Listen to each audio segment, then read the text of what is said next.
அனைவருக்கும் வணக்கம். மற்றொரு காணொளி காட்சியிலே உங்கள் அனைவரையும் சந்திப்பதிலே நான் பெருமகிழ்ச்சி கொள்கிறேன். அவ்வப்போது சகோதர சகோதரிகளால் மின்னஞ்சல் வாயிலாகவும் கைபேசி வாயிலாகவும் நேரடியாகவும் நம்மிடத்திலே விடுக்கக்கூடிய வினாக்களுக்கான விடையை என்னுடைய சிற்றறிவுக்கு எட்டிய வரையிலும் உங்களோடு பகிர்ந்து வருகிறேன். அந்த வகையிலே திருநெல்வேலியிலிருந்து ஒரு தம்பி எனக்கு குரல் அஞ்சல் அனுப்பியிருக்கிறார்.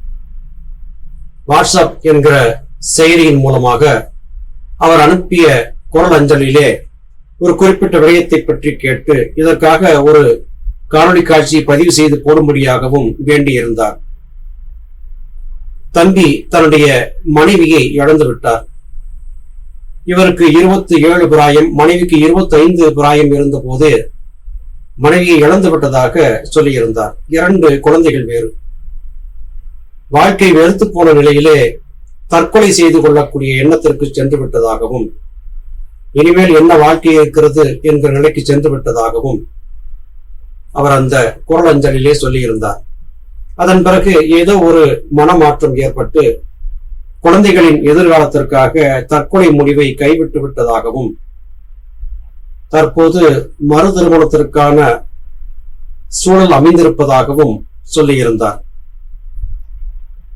என்னிடம் சித்தவித்தை தீட்சையை பெறுவதற்காக வர முயன்ற போது மறுமணத்திற்கான சூழல் ஏற்பட்டிருந்த காரணத்தால் வர முடியவில்லை என்று தன்னுடைய வருத்தத்தையும் தெரிவித்திருந்தார்.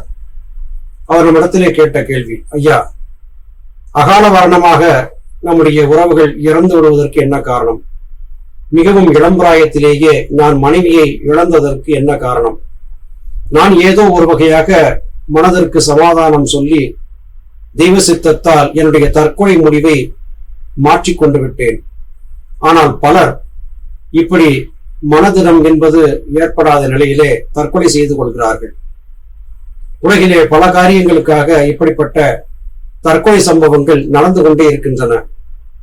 ஏன் இவை நடக்கின்றன? இதற்கு என்ன காரணம்? இது பற்றி ஒரு காணொளியிலே சொல்லுங்கள்.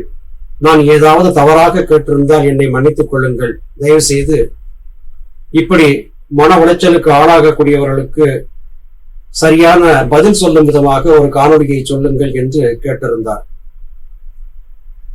தற்கொலை என்பது எந்த ஒரு பிரச்சனைக்கும் முடிவாக ஆகாது. மரணம் அல்லது ஜனனம், இந்த இரண்டும் நம்முடைய கைகளிலே இல்லை. நம்முடைய கர்ம வழிகளுக்கு அனுசரித்துத்தான் இந்த பிறவிகள் ஏற்படுகின்றன. ஒருவர் தன்னுடைய வாழ்நாளிலே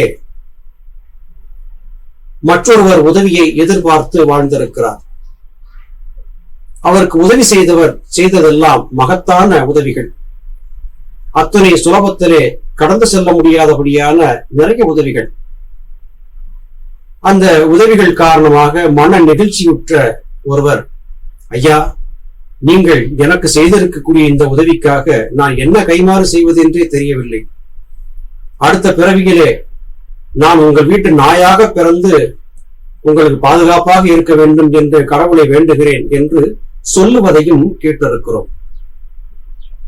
அவர் சொன்ன அந்த வார்த்தைகள் நிகழ்ச்சியின் காரணமாக சொல்லியிருந்தாலும், எதன் காரணமாக சொல்லியிருந்தாலும் ஆழ் மனதிலே பதிவு செய்யப்படுகிறது, ஆன்மாவிலே பதிவு செய்யப்படுகிறது. ஆங்கிலத்திலே சொல்வதென்றால் அவருடைய இந்த எண்ணம் deposited into superconscious mind என்று சொல்ல வேண்டும். அது காரணமாக அவர் எதிர்பார்த்தபடியாகவே மறுபிறவியிலே தனக்கு உதவி செய்தவர் ஏழையாகவே பிறந்திருந்தாலும் கூட அவர் வீட்டிலே நாயாக பிறந்து வாழ்ந்திருந்து கடமையை முடித்து மறுபடியும் இறந்து விடுவது வாடிக்கை. இதை பற்றி நம்முடைய முன்னோர்கள் சொல்லி இருக்கக்கூடிய நூல்கள் வாயிலாகவும் நம்மால் அறிய முடிகிறது. சுனாமி என்கிற கடற்கோள் ஏற்பட்டதை நாம் எல்லோரும் நன்கு அறிவோம். அந்த கடற்கோள் ஏற்பட்ட போது எண்ணற்றவர்கள் மாண்டு போனார்கள்.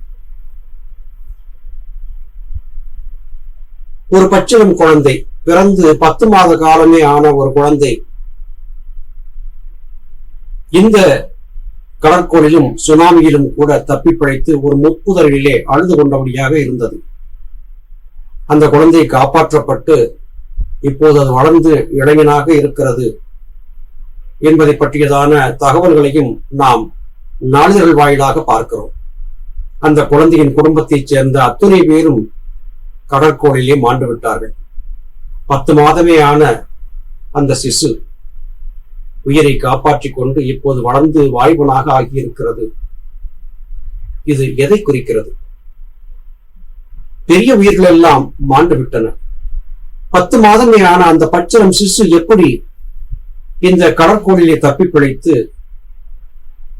இன்றைக்கு பருவ வயது அடைந்திருக்கக்கூடிய வாலிபனாக மாறி இருக்கிறது?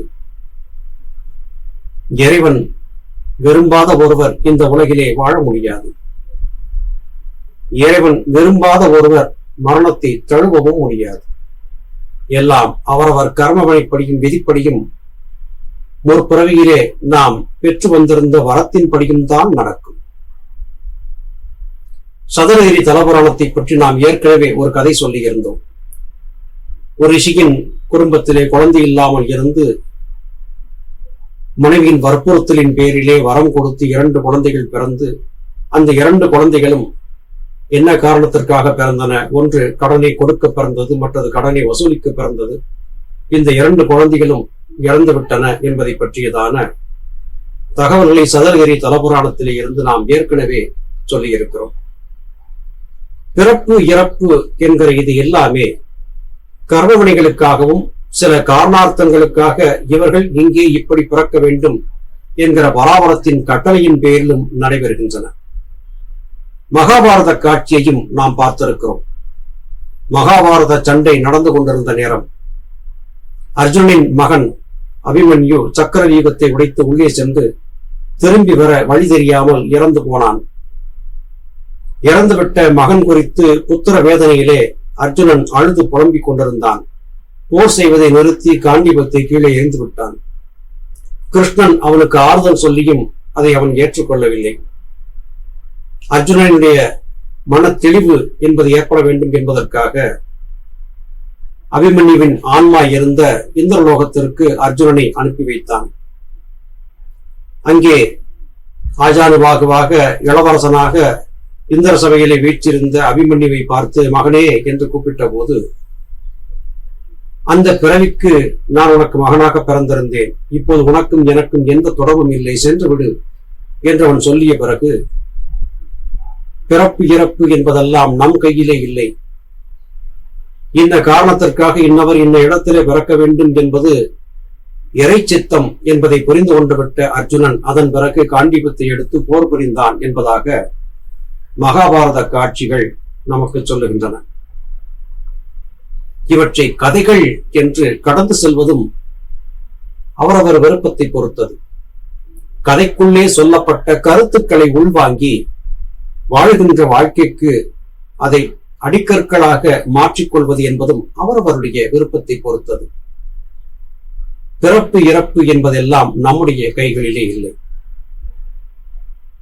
ஒரு சமயம் தஞ்சை அருகிலே 90 சின்னஞ்சிறு குழந்தைகள் தீயிலே கருகி மாண்டுபட்டு போயின.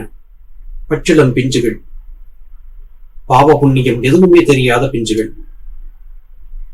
இப்படிப்பட்ட பிஞ்சுகள் இறந்து விட்டதை பற்றி தமிழகமே கண்ணீரிலே தத்தளித்து அழுது புலம்பியது. இது பற்றி யோகி ஒருவரிடம் கேட்டபோது, இந்த குழந்தைகள் என்ன பாவம் செய்தன, இன்னமும் வளர்ந்து பெரியவர்களாக ஆகவில்லையே, இது ஏன் நேர்ந்தது என்று கேட்கப்பட்டது. அதற்கு அவர் திடுக்கிடும்படியான ஒரு பதிலை சொன்னார். இந்த குழந்தைகள் எல்லாம் முற்பிறவியிலே சிறு குழவிகளை கொன்றிருப்பார்கள். அது காரணமாக இது நிகழ்ந்தது என்று ஒரு பதிலை சொன்னாராம். அதாவது சின்னஞ்சிறு தேனீக்கள் குஞ்சுகளாக உருவாகி இருந்த தேன் ராட்டையிலே நெருப்பை வைத்து கொளுத்தி அந்த குஞ்சுகளை எல்லாம் கொன்றுவிட்டு அங்கிருந்து தேன் எடுப்பதற்காக ஈவு இறக்கம் இல்லாமல் எண்ணற்ற தேனி குஞ்சுகளை கொன்றுவிட்டவர்கள் எல்லாம் மறுபிறவியிலே இப்படி சிசுக்களாக பிறந்து தாங்கள் முற்பவியிலே செய்த கர்மவினைகளுக்காக தீயிலே மாண்டுபட்டு இறந்திருக்கிறார்கள். இது இறைவன் சித்தம் என்பதாக அவர் பதில் சொன்னதாக நாம் கேள்விப்பட்டோம். சிலருக்கு இதை கேட்பதற்கு ஆத்திரமாக இருக்கலாம், என்ன இப்படிப்பட்ட பதிலை சொல்லுகிறார்கள் என்று. இறைவன் எல்லாவற்றுக்கும் கணக்கு வைத்திருக்கிறார். அவரவர் கர்மவினைக்கேற்ப அவரவர் பிறந்து மாண்டுபட்டு போவது வழக்கம். எனக்கும் என் மனைவிக்கும் 4 ஆண் குழந்தைகள் பிறந்தன.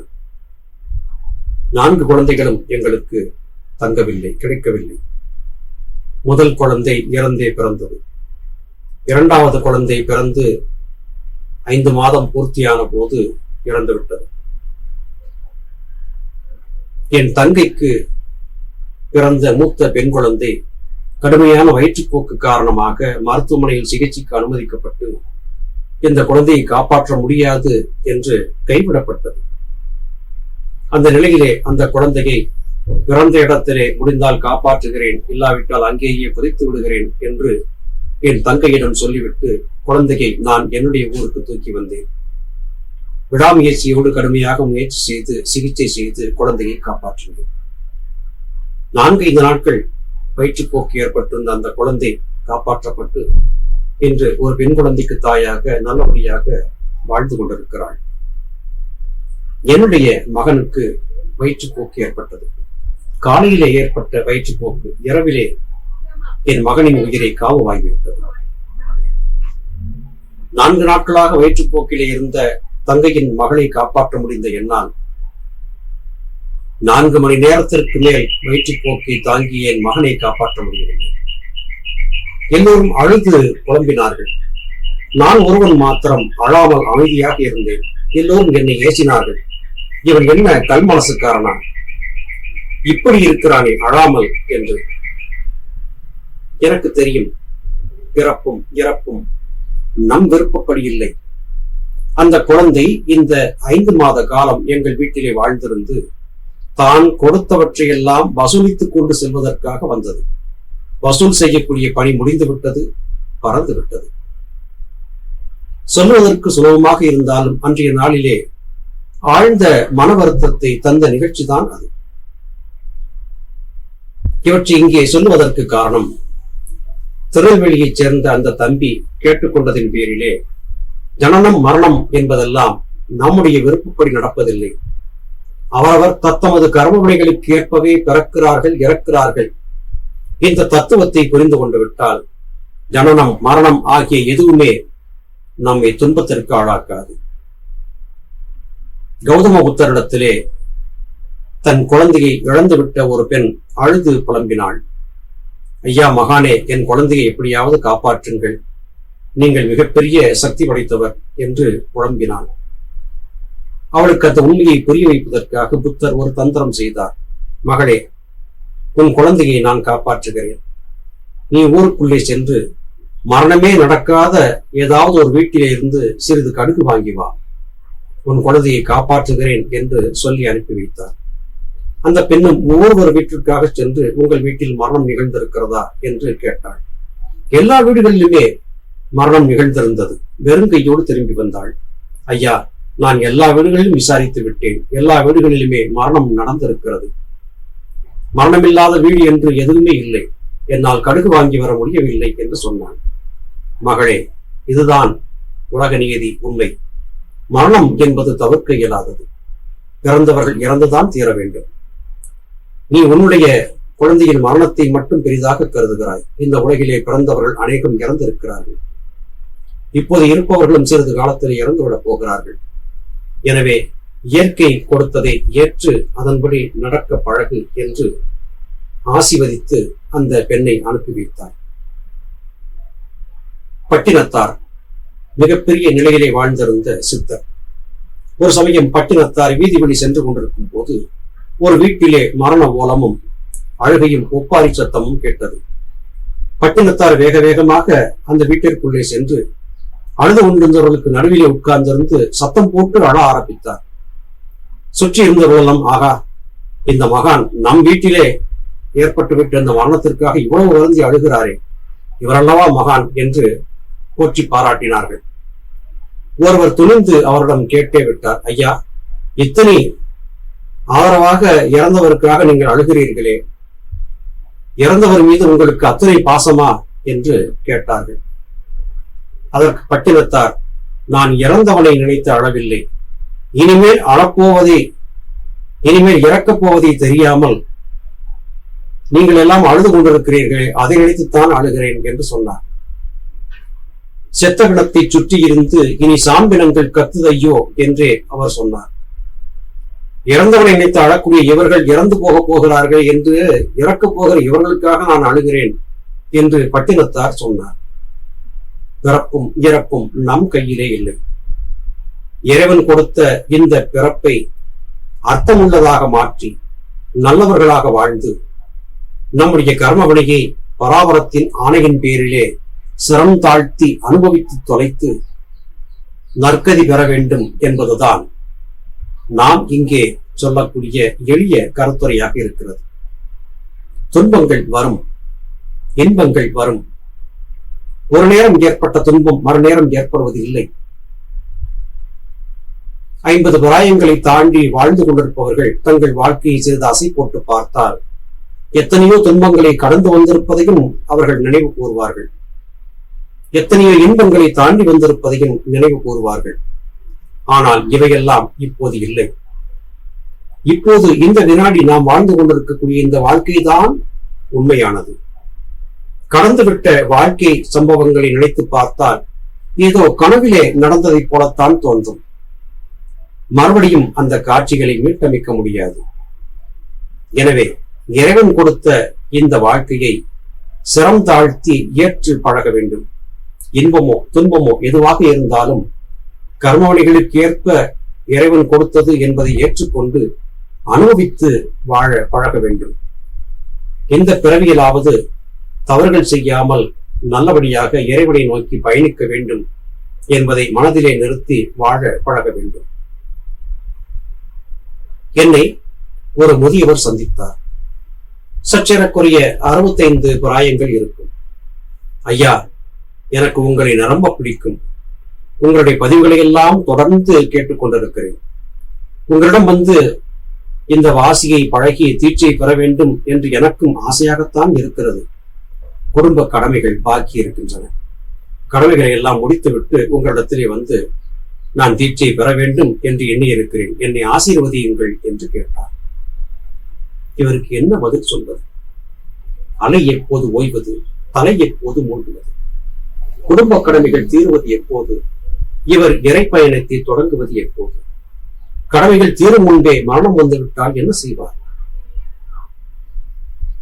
அவரை பார்க்க பாவமாக இருந்தது. உங்கள் விருப்பம் ஐயா என்று சொல்லி அனுப்பி வைத்து விட்டேன். நன்றாக கவனித்து பாருங்கள். வலையொலியிலே நம்முடைய பதிவுகளை கேட்கிறீர்கள். பலருடைய ஞான உபதேசங்களை கேட்கிறீர்கள்.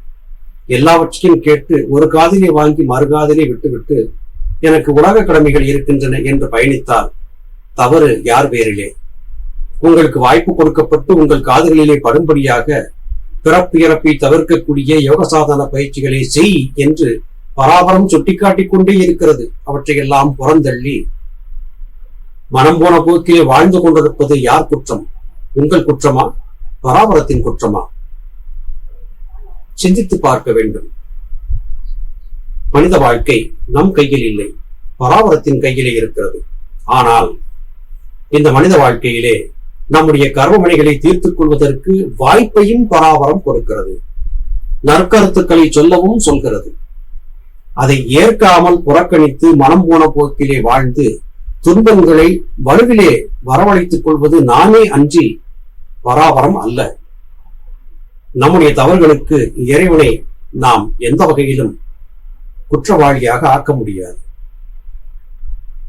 முடிந்தவரையிலும் வாழும் வாழ்க்கையிலே வரக்கூடிய இன்ப துன்பங்களை சகித்து வாழ்ந்து பழக வேண்டும். தூய பிரார்த்தனைகள் மூலமாக, நல்ல எண்ணங்களை வளர்த்துக் கொள்வதன் மூலமாக இந்த உலக வாழ்க்கையிலே துன்பங்கள் வந்தாலும் அவற்றை சகித்து தாண்டி நற்கதி பெற முடியும் என்பதை சொல்லி இன்றைய இந்த பதிவை நிறைவு செய்கிறேன். மீண்டும் மற்றொரு காணொலி காட்சியிலே உங்கள் அனைவரையும் சந்திக்கிறேன். அதுவரையிலும் நன்றி, வணக்கம்.